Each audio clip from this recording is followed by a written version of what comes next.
What's good, Commanders fans? Just wanted to make a video here talking about, of course, Kliff Kingsbury. He's the man of the hour. He had his press conference today, and even before the press conference, a couple beat reporters, national beat reporters, came up with stories today talking about Kliff Kingsbury. Jeremy Fowler today saying that Commanders offensive coordinator Kliff Kingsbury is expected to interview with the Bears for their head coach opening.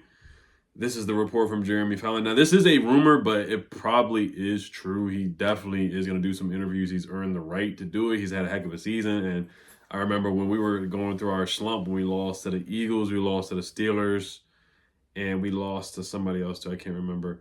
But, the Cowboys. We lost to the Cowboys. We had our 3-game skid, and everybody's like, oh my gosh, is this Kliff? He's falling off a cliff. And this is the Kliff that we saw at the Cardinals, where he had a good year with Kyler Murray, and then the middle, after the first 8 games, they fell off a cliff and they were awful. They got beat on and skunked in the playoffs, and then the year after that, they had a bad record and he got fired. And then you look at Texas Tech and how their regular season record has been good in the beginning, and then it went bad. So it was just so much data and so much stuff that actually did back that up. Like, there was a lot of numbers and analytics that did back the slump up, but he's proven otherwise. I mean, him and Jaden have pulled through. A lot of it has been on Jaden Houdini. Like, I mean, there's some plays where you can call it the best play in the world or the worst play in the world, and Jaden has just made stuff happen. He's made something shake. Like, Kliff can't call a play for Jaden to scramble on 4th and 4 and improvise and run for 30 yards. Like, that wasn't a design. I don't think that against the Eagles. I don't think that was a design run. One of the runs, either where Jalen juked Jalen Carter. Like, that was not a play call. That was Jaden being him. Now, the counter play against the Falcons, a lot of the design runs, he did have a lot of design runs that he did call for Jaden on the 4th, like the 4th and 3 or stuff like that. Plays like that. A lot of that, some of that was Kliff, but a lot of that, of course, a lot of it's maximizing the strengths of your quarterback. And that's where I think Kliff has excelled, where Cam Taylor-Britt was like, it's college offense. Okay, who gives a crap if it's a quick passing and all that stuff? We're going to throw the ball over your head to Terry McLaurin and get a first down, and then eventually get a touchdown on a 3rd down or 4th down on Monday Night Football. So who gives a crap if you call it a college offense? It works. It's moving the ball downfield. There was a streak where we just didn't see Tressway out there at all. And like I said, a lot of it is contributed to Jaden, but a lot of it is Kliff too. Like, they are a great duo, and they work very well together. And that clearly has got a lot of people looking at Kliff Kingsbury, because if he would have went on that slump, we would have continued to slump. Then, of course, all the rumors and reports about him potentially getting interviews definitely would have calmed down. But since Jaden had that huge game against the Falcons, the 5 touchdown passes against the Eagles. So you guys get the point. I think Kliff has done a great job with Jaden for sure. And just the rush offense, like before B-Rob has looked burnt out, just barely being able to be explosive and hit the hole, stuff like that.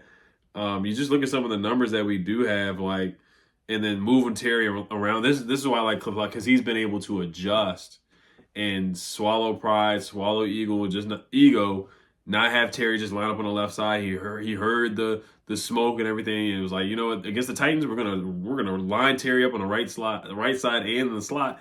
First thing we did, first down to Terry McLaurin, 2 touchdown passes to Terry McLaurin in that game. So I like that Kliff has been able to adjust and get out of some of his old ways. Like, Terry has 12 touchdowns on the season, 1,000 yards with a game left. He had 1,000 yards on the season with 2 games left anyway. So Kliff has done a great job. Look at some other stats too, just to pump Kliff up. And like I said, I'm not going to be mad if he leaves. I'll be happy for Kliff if he does leave for a head coaching job. I'll be excited for him to just have, like, an offensive coordinator that we've had in the building, leave and get promoted. We haven't had that in a while. And of course, we've seen Sean McVay and Kevin O'Connell eventually get a head coaching job, Kyle Shanahan. I mean, you can go down the list and all that, but that hasn't happened in a couple of years. Like, Scott Turner got fired. Eric Bieniemy was awful. So to see an offensive coordinator come in here off of year one, and get potentially a head coaching job is, it's just a testament to the organization and the culture that we have built basically within 1 year. So, like, rushing touchdowns were 4th in the NFL. Rushing yards were like top 5 in rushing yards. So there's a lot of categories that we're doing really, really well as a team for sure. Like I said, a lot of it's a testament to Jaden, but Kliff has definitely done a good job of motoring Jaden's game for sure. Rushing yards per game were 3rd. Red zone scoring percentage were 6th, and that's even with all the penalties that we've had. Rush yards per game. Rushing stats here, rush yards for the year, we're 3rd behind the Eagles and the Ravens. Those are 2 teams with Saquon and Derrick Henry and Lamar and Jalen Hurts. So we're in good company, man. We're in really good company. And like I said, let's talk a little bit about Kliff in the article. So Jeremy Fowler said a quote. He said he's still getting paid head coach money from the Cardinals and gets to coach Jaden Daniels on a Washington team that should be even better next season. Quote, I don't think he's ironing shirts for job interviews just yet. So yes, he's still getting paid from the Cardinals. He got that extension after they made the playoffs, so he's still getting money. Remember the big house that he was in during the draft in Arizona? It was just a huge mansion, and he had his feet kicked up. And then he's got a great situation with Jaden. So it's like if he's gonna leave here, he has to leave here for a great situation. Like Ben Johnson stayed with the Lions because he didn't like the situations that was out there. He didn't like coming here and other places. So he decided, hey, I'm gonna stay with Jared Goff, David Montgomery, Jahmyr Gibbs, Amon-Ra St. Brown, and Jameson Williams, and Sam Laporta, and those guys, and just be comfortable. So we have a situation where Kliff can be comfortable. He has a quarterback that he knows and has built a relationship with, and running backs, B-Rob, Eckler, if he's back next year, and McNichols, Chris Rodriguez, and Terry McLaurin, and guys like that. And Dan Quinn as a coach and the whole coaching staff. So it's like, why would I leave for a certain situation that I don't like unless they're going to really throw him a bag and it's a perfect situation where he can just stay with Jaden and they can get even better together next year with better talent, potentially T. Higgins and other wide receivers like that. So those are the situations, and those are the reasons why he may stay. If he does leave, we still have Tavita Pritchard. We still have the quarterbacks coach from the Eagles. I'm trying to remember the guy. I always forget his name, man. He was the offensive coordinator with the Eagles last year. He wasn't great as the OC with the Eagles. We do have Anthony Lynn, who has offensive coordinator experience and the run game experience. He's done a great job with the run game. He's been a great run game coordinator with the Jets, the Bills, LaShawn McCoy, Tyrod Taylor. The Jets with Chris Ivory, just to name a few guys. They've all gotten like 1,000 yards rushing. Christian McCaffrey with the Niners. So we do have guys that are capable. Is his name Brian Johnson from the Eagles? That's his name, I think. And we have guys that are capable to step in if needed next year. So that's the case there. So we wouldn't be in a terrible spot. They may not be as good as Kliff has been. Kliff has had his flaws, but Kliff's been darn good. I give Kliff probably a B+ this year, which is really good. Like I said, we've been tough on coordinators, on offensive coordinators in the past for sure. So Kliff's done a great job. I really like Kliff. I do. I would love for him to stay, but he said in the interview today he definitely would like to be a head coach again. He would like to head coach. And Rappaport also said that Kliff Kingsbury will be a top candidate to be the Bears head coach next season.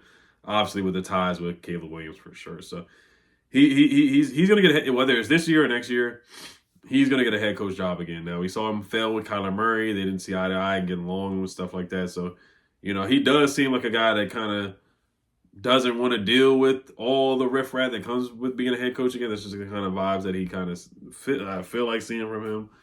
I think he likes wearing the big sombrero hat or whatever it is and being out there with Jaden, being with the quarterbacks and just being with the offense. But, we'll see. He said, I'm sure at some point he would like to be a head coach again. So he did hesitate. And he didn't really want to answer the question. It was from Sam Fortier because he knows he probably maybe even saw the news from Jeremy Fowler and Rappaport and all those guys and stuff like that.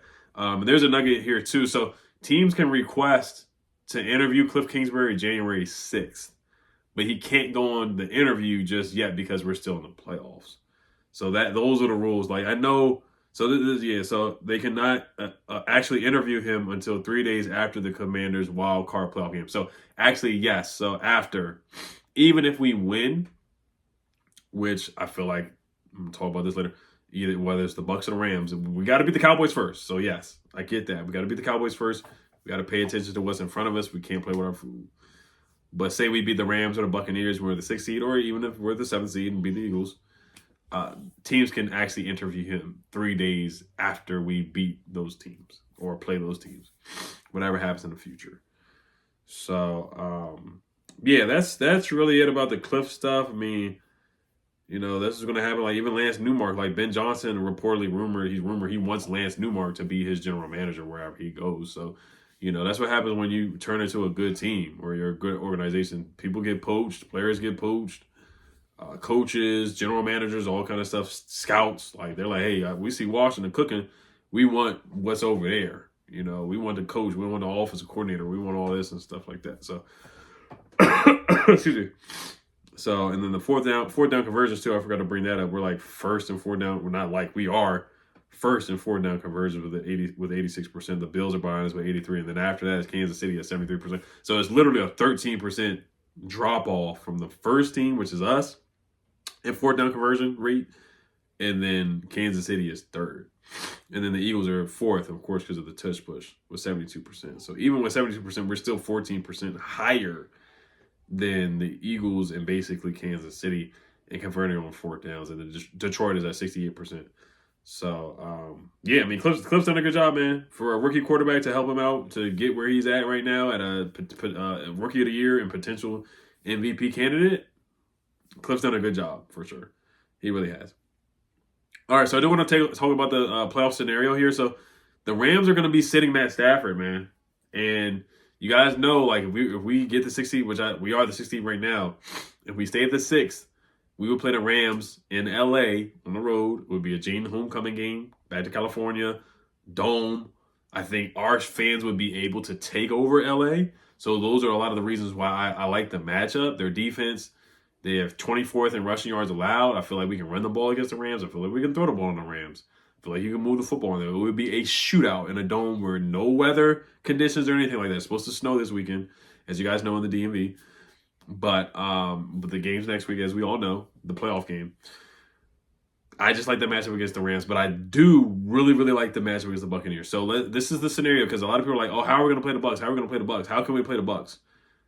If the Rams lose this weekend, the Bucs have the tiebreaker. So the Rams would be 10-7. The Buccaneers would be 10-7. The Buccaneers are 7-4 in the conference. The Rams are 6-5. The Rams would end up being 6-4, and then they would end up being 6-6 in the conference, and the Buccaneers would end up being 8-4 in the conference and 10-7. So that means they would win the tiebreaker, and the Buccaneers would be third in the conference. So we would be the 6th seed. We would have to go to Tampa like we did back in 2005. Hopefully we can repeat what happened in 2005 and pull off, I wouldn't even call it an upset. I think we would be like 3-point underdogs in Tampa. It would be Marshawn Lattimore versus Mike Evans. We would get our revenge. They don't have Chris Godwin, so we will only have to really worry about Mike Evans. They do have Jalen McMillan. They do have Cade Otton, the tight end, who's really good. They do have Bucky Irvin. They do have Rashad White. So don't get it twisted. Yes, they do have weapons. Their defense is solid. They're bad against the pass. They're good against the run. The Buccaneers right now. Sorry, I'm a little congested, guys. The Buccaneers, they are 25th in quarterback rating allowed, passer rating allowed, and they're also 29th in pass yards allowed. So they give up a lot of passing yards. They're bad against the pass. They're solid against the run. They do have some deficiencies on that team. Like I said, if Marshawn can take away Mike Evans or get in his head, fight him, scrap, squabble, whatever, and just get in Mike Evans' head, I feel like we have a really good chance. And have some sort of running game, whether it's from Rodriguez, B-Rob, Eckler had a good game against them the first time we played them, the one time we played them. And we did get pressure on Baker Mayfield. They just didn't wrap up. John Allen couldn't tackle. Bobby Wagner was gassed. It was almost like a lot of guys didn't play in the preseason. They were gassed in that first game. So I do like the matchup against the Buccaneers. I really do. If Chris Godwin was there and, other guys had to guard Chris Godwin, we probably put Mikey on Chris Godwin. But Chris Godwin was a dog. He's a dog. I'd rather play against Jalen McMillan and Mike Evans rather than playing against Chris Godwin and Mike Evans and K-Dot. So that's my take on the Buccaneers. So for the people who are asking, the Buccaneers, they have a tiebreaker. Jimmy G is the starter for the Rams. So Jimmy G could beat the Seahawks. He could. The Seahawks are already eliminated. They're 9-7. They could end up being 10-7, but it doesn't matter because they're eliminated. Maybe they play for pride. Geno Smith starts, DK Metcalf, Jackson Smith and Jigba, those guys. Tyler Lockett, maybe they want to win that game. It's a home game for the Seahawks, I believe. So maybe they want to end the season on a high note for the 12th man. And then we go to Tampa. And that's going to be a good weather environment. I don't know if it's going to rain next week in Florida or whatever it's going to do. But either way, it's going to be a warm environment. Even though Jaden has done a great job in the cold, but I'm kind of leaning towards the Buccaneers, man. I feel like we can get after Baker. Baker's had a great season though. He's had a darn good season, but I just feel like, and Todd Bowles is a great coach, former Skin, all that. He still calls the Commanders the Skins, the Redskins. He still does that. But I feel like we have a good chance because I like either team, honestly. I really do. I like either matchup, but honestly, I just like that they only have one juggernaut receiver in Mike Evans rather than having to go up against Puka and Cooper Kupp and Kyron Williams. That's my take. And I feel like defensively you can throw the ball on the Buccaneers. So, all right, you guys let me know what you guys think. As always, of course, the Pro Bowl. Jaden made it. Terry made it. Salute to those guys. Frankie should have made it. Bobby should have made it. We had a lot of alternates. Dante Fowler was an alternate. Tress Way is an alternate. That's ridiculous. He should have made the Pro Bowl. Jeremy Reeves an alternate. That's ridiculous. He should have made the Pro Bowl as well.